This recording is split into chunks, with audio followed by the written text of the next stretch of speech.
Hello, and welcome to Shedding the Bitch Radio, where you can discuss, debate, and get advice on how to discover and shed the bitches of fear, insecurity, self-doubt, and negative mindsets so you can realize your dreams and life purpose and create and accelerate the riches you want in life.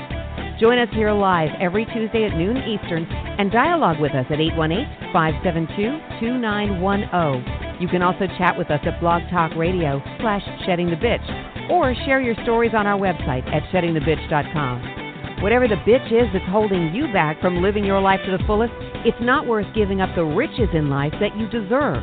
So call in now and let Bernadette Boas know what's holding you back. 818-572-2910.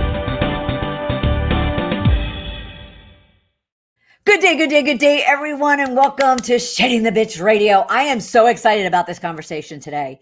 Emotional intelligence. Just give it a big hug. Give yourself a big hug, because that's what we're going to be doing as we get into this whole subject of emotional intelligence and really the power of connection, which is key, especially, I will have to say, I think it's gotten elevated over the last 12 or 15 months with what everybody's been going through. So hold on tight for a powerful conversation in regards to that with our guest.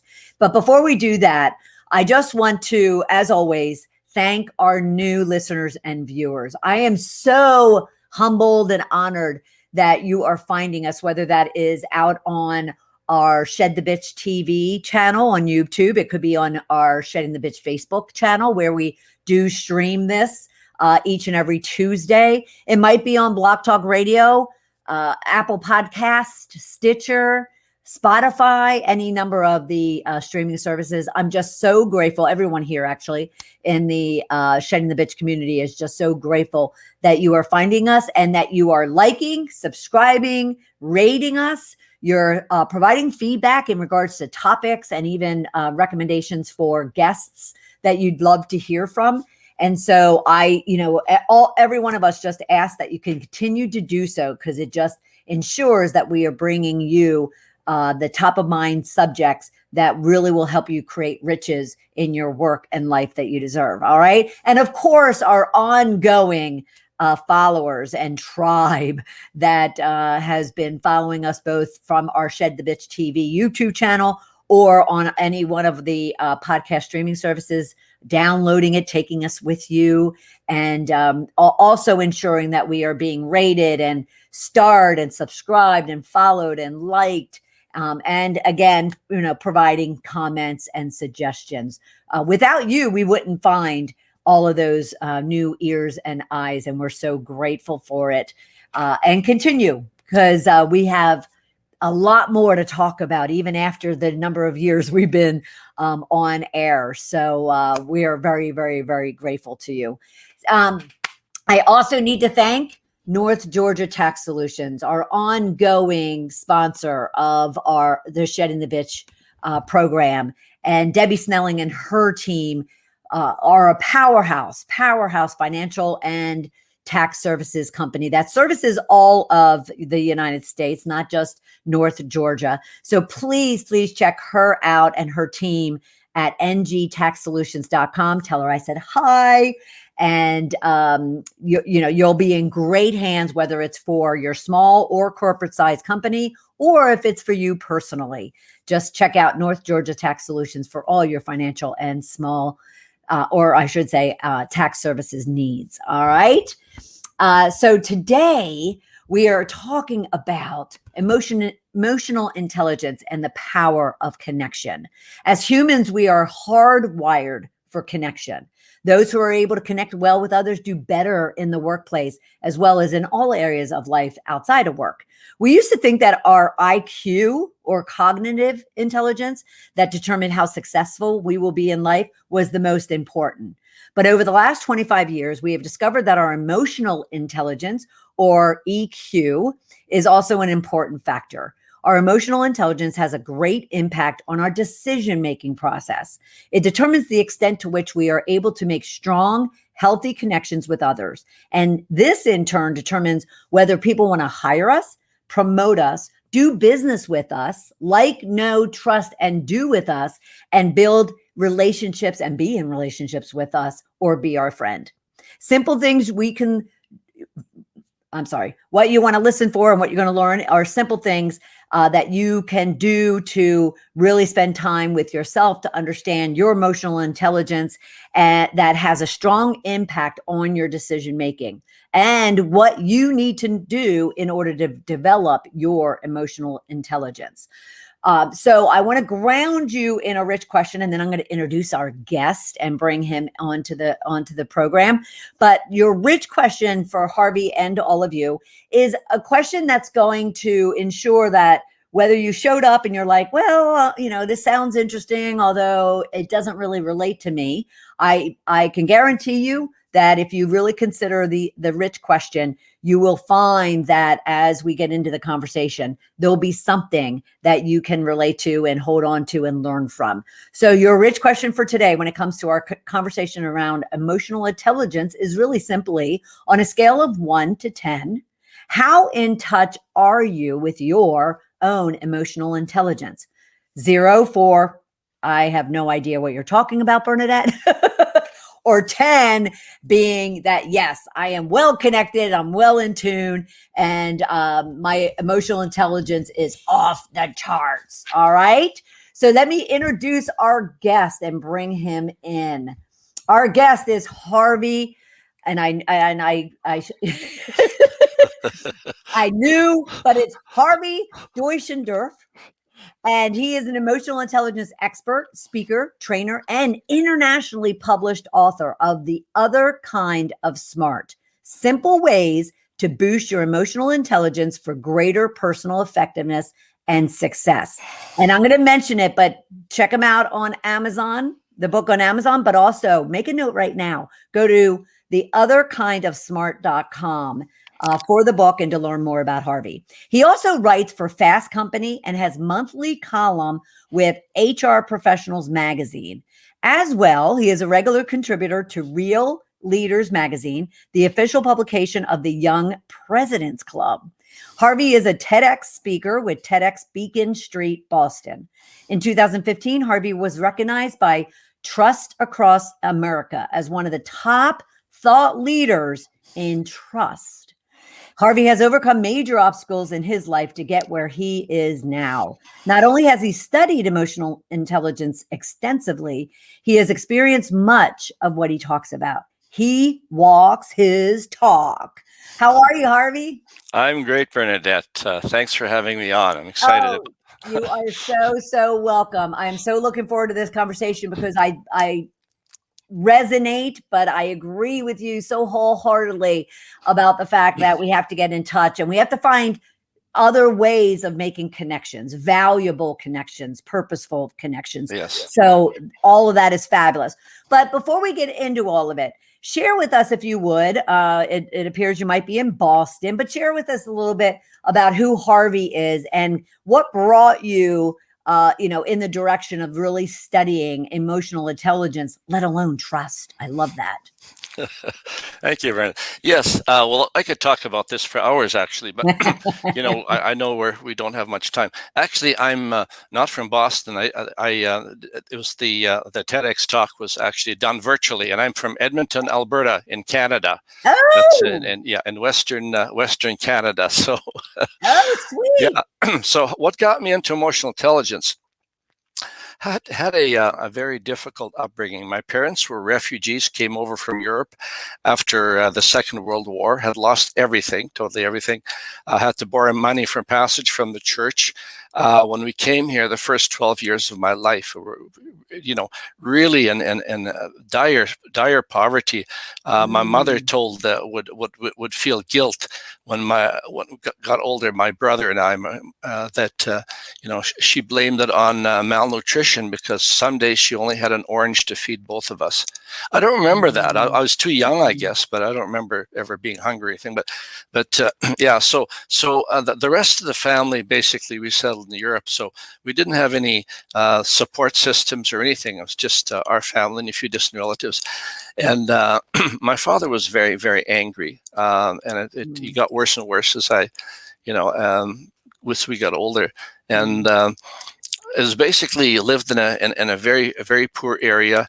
I was always curious about the big world out there. I wanted to know more about the world. I wanted to experience the world, and my whole idea of getting out of there and making a life outside of there was getting an education. I was lucky. I did well in school, and so. I managed to, first one, the family, to, my parents were also very poorly educated. My mother was an educated one. She had, I think, a grade 3. So I went to university and I made it through, but I felt like a total outsider because, I didn't run into a lot of people that were like me, came from sort of my background, Right. most of them were sort of upper middle class or upper, people. And, they talked about the holidays and stuff that their family went on, different experiences. I couldn't relate. I just wanted those conversations to end. And it was like an outsider that I looking in always. And I had a lot of problems because of the upbringing, very negative, a lot of conflict in the family. Even though I got a degree and I should have been, happy, I'd gone far beyond what anybody thought I would be able to. I wasn't happy. I didn't have the work I wanted to. I didn't have the friends I wanted to. And then I realized, like, I tried to, diagnose myself, read self-help books, and nothing seemed to speak to me. Then one day, I heard about a new book that came out by Daniel Goleman called Emotional Intelligence, Why It Can Matter More Than IQ. And I thought, this sounds interesting. Picked it up. And I started reading, and this line jumped out at me on page 4. It said, your intelligence can come to naught when your emotions hold sway. And it was like, aha, that's it. This is the answer. This is right. Now I know what I need to do. So I learned everything I could. Harvey, could you repeat that line, though? Could you repeat that line just to kind of punch it in? Yeah. The line said, all of your intelligence can come to naught when your emotions hold sway. So in other words, it doesn't matter how smart you are. If your emotions are controlling you, they're running your life. Yeah. And it doesn't matter. So, suddenly, aha, because I thought I was smart. I, kind of knew I was smart. My principal in school, actually, in high school said, Harvey, you've got a good head on your shoulders. Just don't let it go to your head. But that wasn't enough. I was smart, but I wasn't the other kind of smart. I wasn't smart with my emotions. I couldn't use my emotions to get ahead in the workplace. I couldn't use my emotions to make the friends that I wanted, to the connections. I was sort of tuned into the negative, and I didn't realize how I was coming across to other people. Then I joined this men's group where this men's groups were forming, where men started to actually get together and talk about their feelings and things like that. And I started to learn about myself, and I started to learn about others. And I started to change. I made all these changes in my life. And then I said, well, this is powerful stuff, emotional intelligence. People have to know about this. But I thought, well, the problem is everything that's written out there, like Daniel Goleman's book, it's got the concepts and everything, but it's academic. Yeah. And I got to put this in a way that people can really understand. And I thought, somebody's got to do this. And I said, well, I'm a somebody. And I'd actually written a book and got it published before that. And I thought, I can do this. So it wasn't easy, but I managed to find an actually American publisher. And then I started, my life started to change, and it got better and better and better. And so, I got on this journey that, of teaching people, sharing this with other people, right. Teaching about emotional intelligence. And I'm still on this journey. It's given me a whole new outlook on life and a purpose. And I just, it's just so powerful. And, yeah. Well, okay. So, all right. That is a fabulous story. So help us understand, for those out there going, well, whatever. Exactly. Cause I did about 8 years ago. I was like, whatever. Help us understand what emotional intelligence is. Well, it's our ability to differentiate, recognize, and manage our emotions and the emotions of others in our environment. And I'm not sure we can manage others as much as we can manage our own, but I know we can influence. We can influence to a great deal other people if we can manage our emotions and sort of influence them through using emotions. It's the way we show up in the world. It's how we show up. It's how people see us. And being aware of that, how we show up, that what we put out to other people may not be the way it lands on them. And being aware of that and knowing that and being able to change those things and make us better people, better able to connect with others.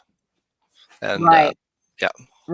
Now, would you say this has to do with the fact that emotions feed your, or even beliefs feed your emotions, which feed your, feelings, which feed your thoughts, which then feeds, the actions you make and that kind of thing? Is it kind of on that that basis of how it does get projected and how we do respond?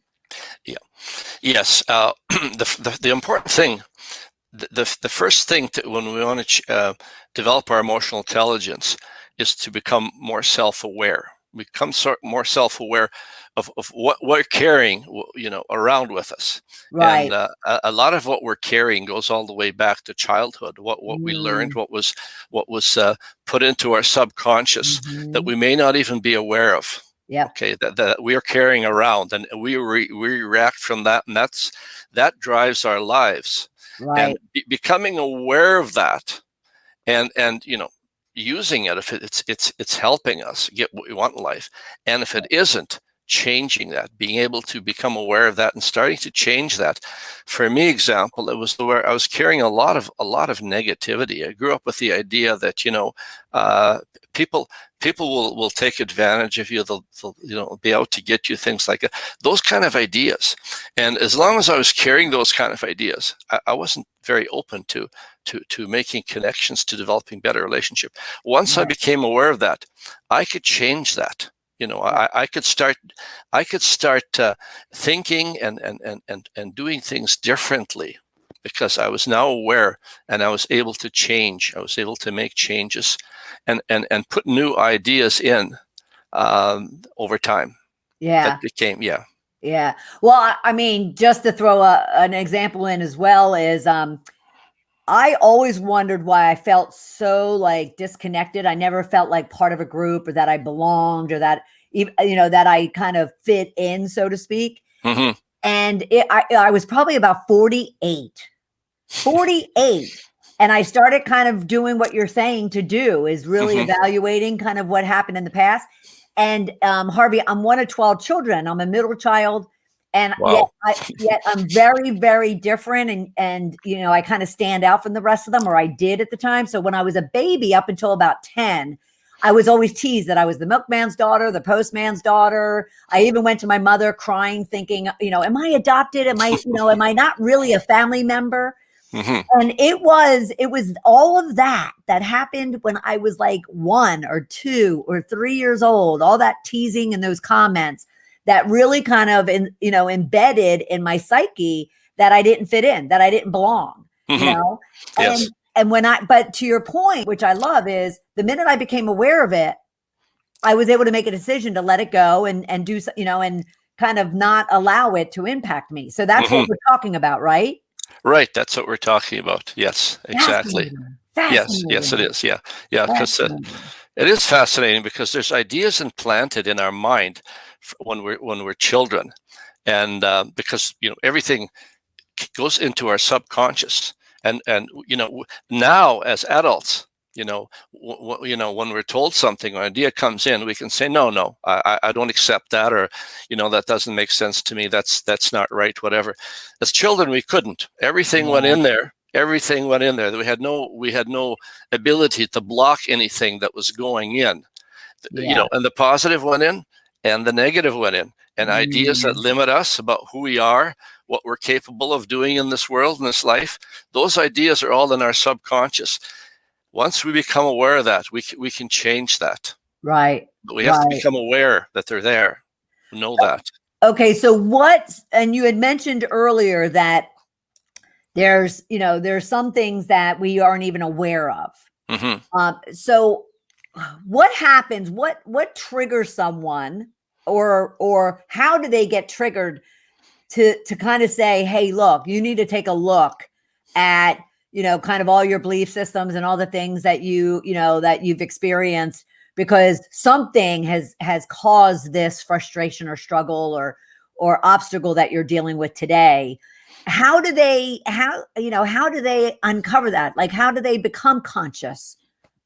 Well, sometimes it can be something, a trauma that happens to us, or something, a loss of somebody, something. Yeah. And we're thrown off kilter, we're thrown off balance, and we start questioning everything that we've been, told, and grown up to believe. For example, for me, it just happened one day, like going to university. I had never thought, because I wasn't, I didn't grow up in an environment where people went to university. What they did was, if you wanted to move up, learn the trade or whatever. You never, somebody from my background, so didn't go to university, and there wasn't even the idea wasn't even there, because it didn't, wasn't around people that or knew anybody. And one day I was driving motor coach. I worked for Greyhound, and I was in a restaurant. I had gone to college and I'd done well, and then one day as a restaurant, the idea just came into my mind. I'd like to get a degree. I'd like to go to university. And I thought, why can't I? Why can't I? Question that. I questioned that idea. I became aware of it, that just because nobody else has done that doesn't mean I can't. Love that. It hits you. And then you start thinking, when that happens, Bernadette, you start thinking, what other things do I believe? Have I never questioned, that aren't true? Yeah. You start really questioning everything that you've ever believed in life and thinking, where's that coming from? Where's that idea come from that I couldn't? So I questioned that and I challenged it. And I realized that I could. And nobody in my family and that I've ever known has published the book. I questioned that. I said, that doesn't mean I can't. Right. And I realized that I could. If I believed I could, I could. Right. Very powerful. Yes. Very powerful. Because if you believe you can't, right? Absolutely. Absolutely. If you believe you can, you can. If you believe you can't, you can't. Yes, that's true. Yes, absolutely. Now, so was it the fact that you just wanted more that kind of prodded you to push through that fear? Was it the fact that you just knew you wanted more? What was it that kind of... Well, that's a good question. Where that comes from, I believe, like you talked about, you being different and everything. Where does that come from? How did you grow up in a family of, 12, that you were so different than everybody else? I asked myself that question too. Why did I want more? Why did I want to, experience the world and want so much more when those around me didn't, had no inclination to want more? And I couldn't understand that. I thought, why doesn't everybody want more in life? Why doesn't everybody want, do as much as they possibly can with their life? Yeah. And that was a foreign concept to a lot of people around me. Most people that I knew was a foreign concept to. They just, so where does that come from? I guess we're born with it. I don't know exactly how I got it, but it's an ache. I think it's an ache. It's like a subtle ache that just kind of elevates or grows. Yeah. And it just is like, because yes. Because I've had those times where I'm like, I am meant for greatness. Why doesn't anybody else want greatness? Well, it's funny because, my mother always said, you're like my uncle Edward.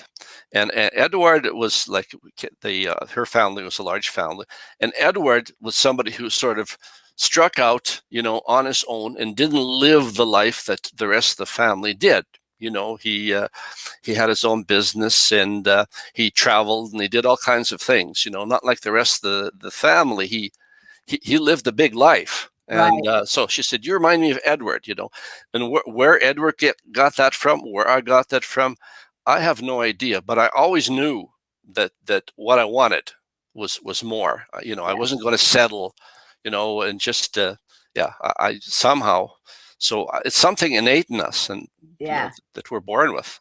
Thankfully. Thankfully, Woohoo! yeah. Woohoo! But we all are. We all are. We just need to find it. We just Find need it, to yes. find it. Yes. Mhm. So, Harvey, what would you recommend to someone to help them understand what their own level of emotional intelligence is at this point? What can they do? Well, what they can do is first of all, figure out. When I look at I've got a quiz on my website. The other kind of smart. Or also, if they get the book, if they go through the areas of there are actually official tests out there that for emotional intelligence. My quiz isn't official. It's something that I just threw together to help people understand emotional intelligence. But if you look through the different areas and you look through those areas, for example, in my book, you'll say, okay, if you have any self-awareness, just say, well, this is something that I'm good at. For example, you can say, well, I'm very good at assertiveness. I can sort of protect my boundaries and stuff like that, and I'm pretty independent and stuff. But hey, I'm not very. I don't have much empathy. I don't understand where people, why they they sound like whiners all the time. Like I don't have much empathy. Okay, then that might be an area that you could work on. Right. Okay, if you have a self-awareness, when you look at those different areas, you'll probably know there's something that I'm good at, and that there's something that that I'm not very, very good at. For example, self-regard. I don't feel as good about myself, really. When I think about it, I feel pretty good about myself. You'll have a good feeling, or else you can do one of the the tests out there, but it depends on your self-awareness. Right. No, I want everybody to go to theotherkindofsmart.com. I want you to go and just download that assessment, get an idea, just like he's saying, and then go over to, or right there on his website, The Other Kind of Smart, get his book, or go to Amazon and get his book, but really work on it, because the more you know about yourself, the more you can tap into your greatness and really kind of achieve the goals that you have for yourself, both in business and in life. So that's a great place to start. Wouldn't you say, Harvey? Excellent place to start. Yeah. For example, for me, it was really, I would, I grew up with a lot of anger, and I had some problems with my impulse control. Just because something pops into your head doesn't mean it should come out of your mouth. And, so that's important to know. Not only at work but in all the relationships, because you're thinking something or feeling something. It doesn't mean you have to say it. So right. To be able to pull back from that, filter that, and think things through before you say things, because different things. But you can learn some very, very simple techniques and just start doing it. This is the thing about emotional intelligence. We can learn about it, but we start doing things. Like, do things. If you're struggling in a certain area, start doing things.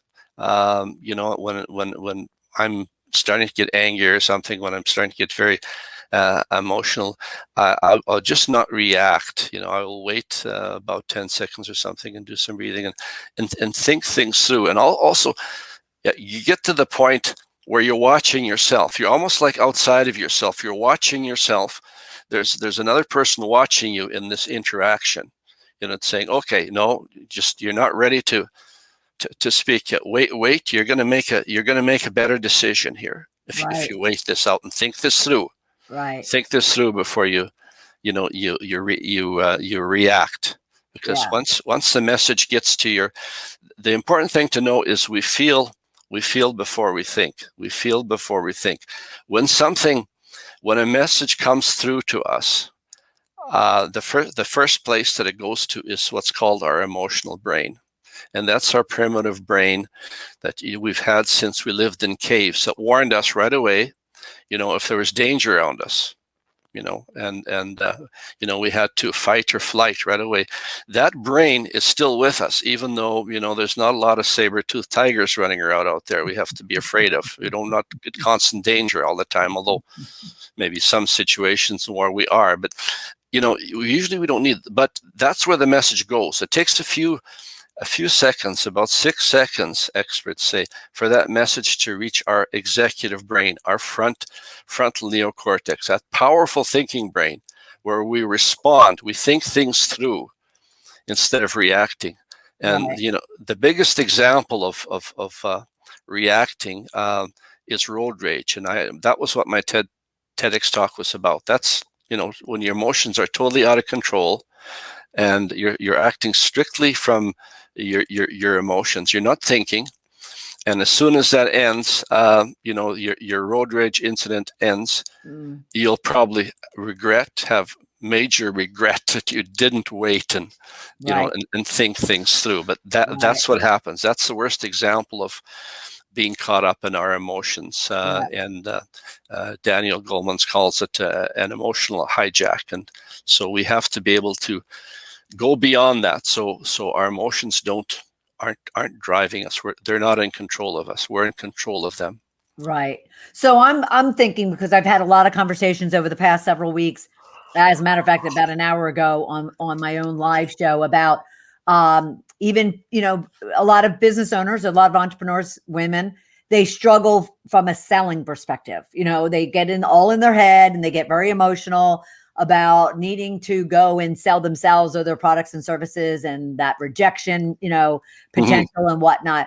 So what I'm hearing from you is, as they are processing and kind of getting in their head about it, they just need to, can they also work to like refocus somewhere else? Sure. They could, think about something else, take the focus away from that. Think about something else. Think about a positive outcome, the outcome that they want. Focus on that, and get back to that. And that will take us out of the immediate situation, and take us to a positive place and keep going back to that positive place and the outcome that we want, and think about that. Right. Yeah. Right. Yeah, because one of the things that that was mentioned even in your in the opening of the show was talking about how our emotions or our emotional intelligence can impact us positively or negatively, even in the workplace and at home. Mm-hmm. So let's talk about, if you would, kind of what is the risk or the danger about not really being aware of your EI at work, and then what is the positive benefit that you'd get if you were well informed in regards to your emotional intelligence.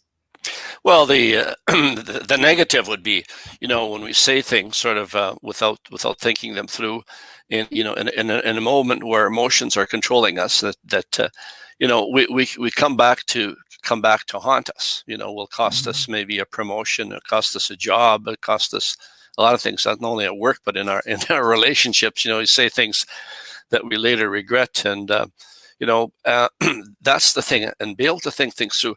And on the positive side, if we're attuned to our emotions and we learn to understand other people, we can use that. We can make very, very positive connections with other people. Look for opportunities, to praise people. And authentically finding things about them, remembering things about people is a great way to make connections. Their name, horrible at that. yeah, Horrible at that. yeah. We can do things to change that. I used to be horrible at that too, but we can do things to change that. Think about when you're speaking to somebody. If you want to make a connection with them, want to get to know them better. Develop any kind of relationship. Think about, when they say things, ask them questions. When they say things that are important to them, mention their family, mention their vacation, their pets or whatever, that's important. And you're going to meet them again. Remember some of those things and ask them about them.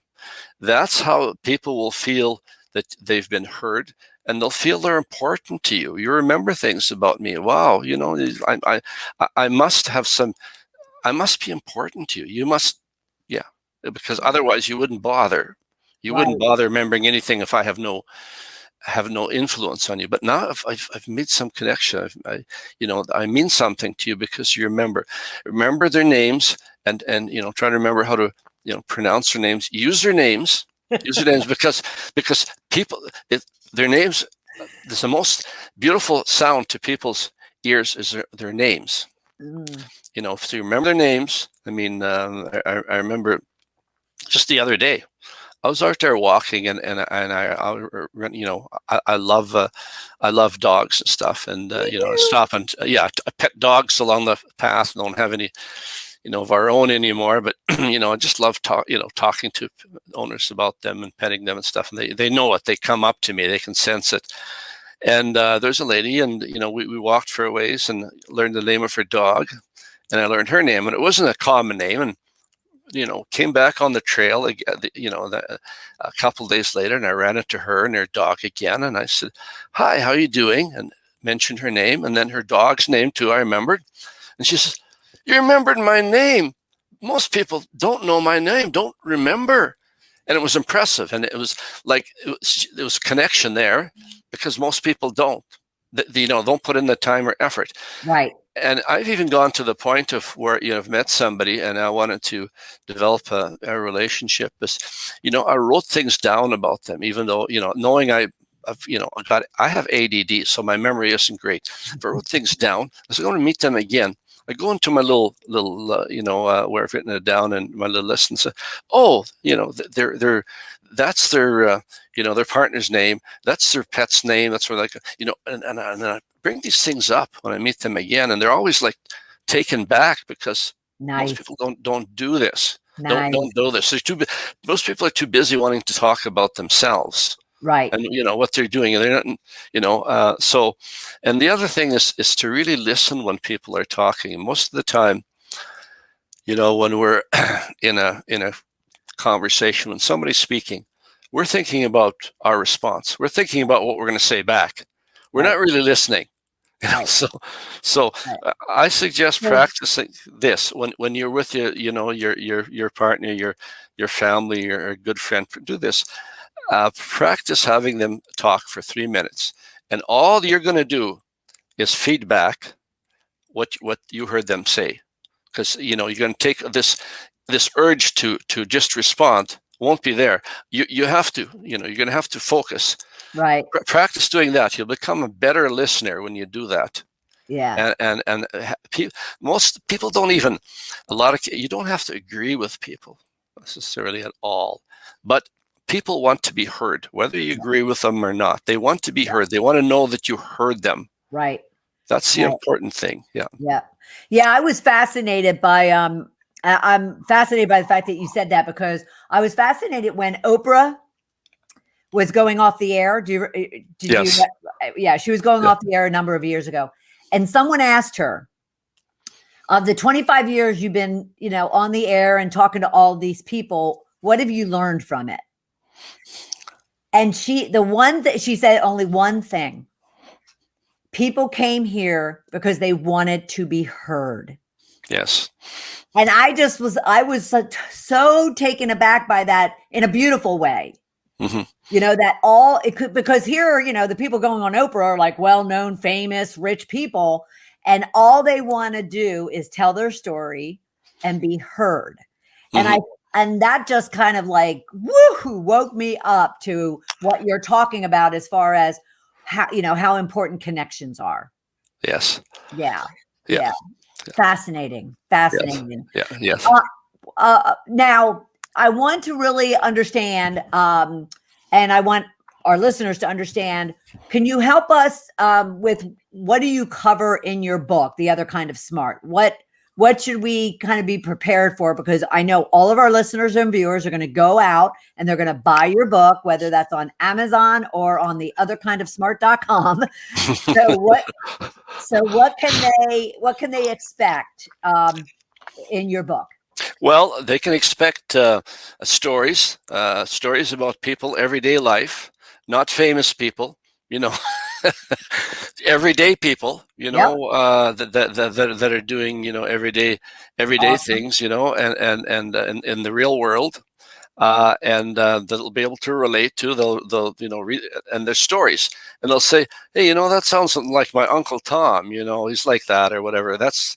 But everyday stories about people, and it's broken down into 15 different areas of emotional intelligence. For example, self-awareness, self-regard, independence, empathy, healthy relationships, impulse control, stress tolerance, it's flexibility, reality, things like that, social responsibility.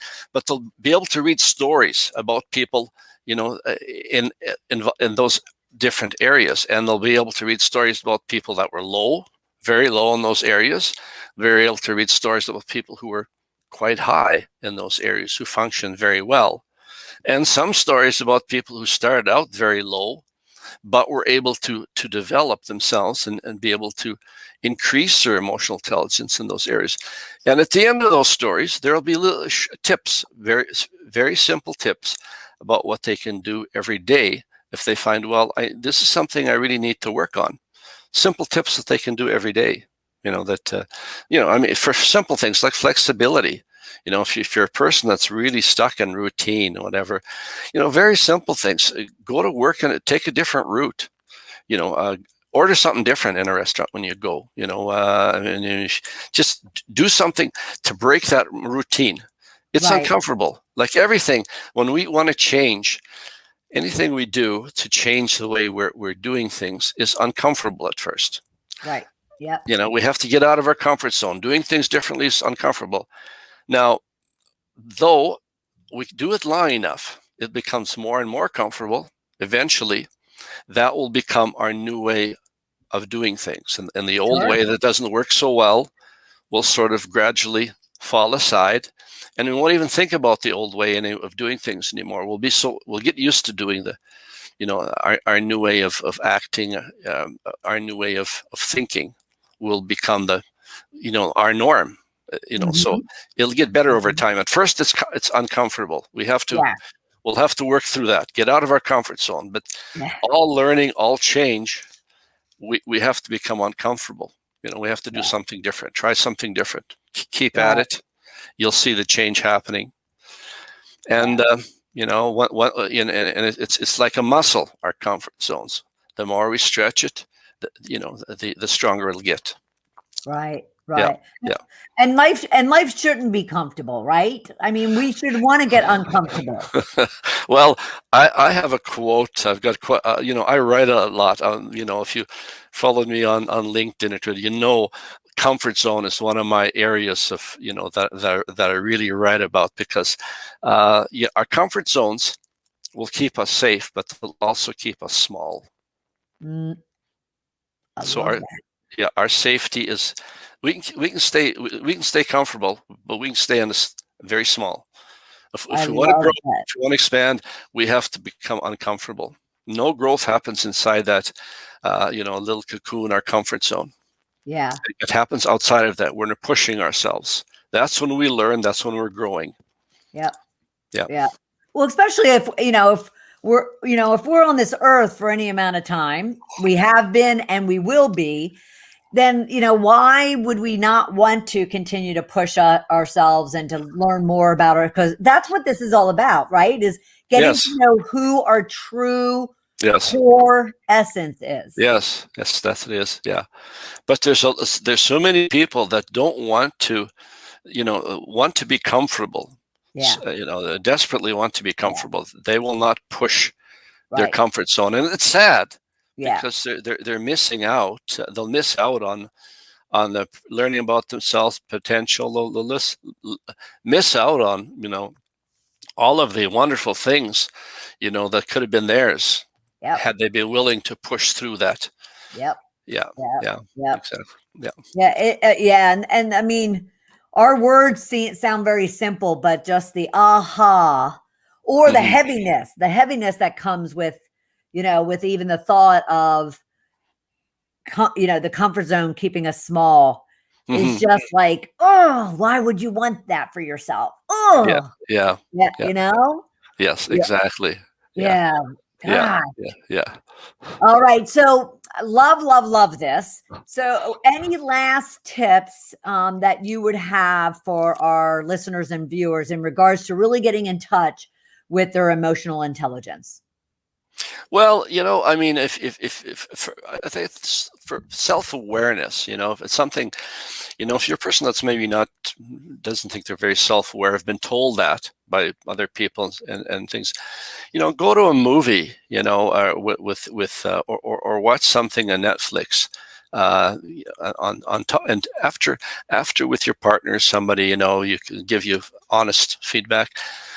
Talk about what these people felt throughout the movie and why they felt this way. Why do you think they felt this way? What was going on for them? What made them feel this way? The That, characters, the in the characters, yeah, movie. the characters in the movie, exactly. The Yes. characters in the movie. That way, it'll start twigging things about your own life and your feelings and things like that. It will start the whole process of trying to understand people and understanding yourself. And all understanding comes from first understanding yourself. So Yeah. yeah, and just try something different every day, something you'd like to do but are maybe afraid of it. Not something even huge that you're terrified of, but something that pushes you, that's uncomfortable. Yeah. Even a small step. Do that. See Yeah. what that's like for you. See how Right. you feel at the Right. end of the day. Yeah, sure. And I would include in that, like, even just smile and say hello to a stranger on the street or in the grocery store. You know? You just try it. Go into your grocery store and smile just as big as you can, and then look at people and smile. See what the reaction you get. The checkout clerk, Yeah. and and then you just go and have a frown or just a look at your face. Notice the difference between how people react to you when you just smile. Call the clerk. They have name tag stuff. Call him or her by their name. Yes. Call him or her. See what reaction you get. Right. These people are invisible. Yeah. Nobody notices them. See what reaction you get from them. Make their day. Yeah. But you've noticed them. They have a name. Yeah. They'll be like, "How do you know my name?" Well, it's right there on your. Yeah. They Yeah. even forget it's there. Yeah. Yes, they do. Yeah. They're invisible. Yeah, that's awesome. Yeah. Awesome. Well, I am so excited that we had an opportunity to talk with you and to learn more about EI with you, and appreciate you being part of the show and sharing all these amazing tips. Yes. It's been wonderful. I've enjoyed every moment of it. Thanks so much. Oh, you're so welcome, Harvey. And I do want to remind everybody, please, you definitely want to take advantage of one, go to his website, theotherkindofsmart.com, and even, pull down that assessment and kind of get an idea of what are those, emotions or those things that maybe you're not paying attention to and you haven't worked on or even mastered. And, that's a good first step. But then while you're there, make sure that you that you buy a copy of his book or go over to Amazon, get a copy of his book and really get into this, because as we're talking about, you have one life to live. And, depending upon how long or how short that is, you really want to ensure that you're optimizing you being the complete you, the full you. And emotional intelligence will help you do that. And I appreciated, Harvey, you sharing all your great wisdom with us. I just appreciated being on your show, and had a great time. Thank you. Oh, you're very, very welcome. And for everyone else, be sure to tune in. Whoops, I just lost that. To tune in next week for another episode of Shedding the Bitch Radio. And for everybody here in our Shedding the Bitch community and Ball of Fire coaching community, thank you so much for joining us. And we will see you right back here. Bye. Thank you for listening to Shedding the Bitch Radio with Bernadette Boas. Join Bernadette every Tuesday at noon Eastern as she helps you shift your bitches to riches. And the dialogue is always going on at sheddingthebitch.com. See you next week.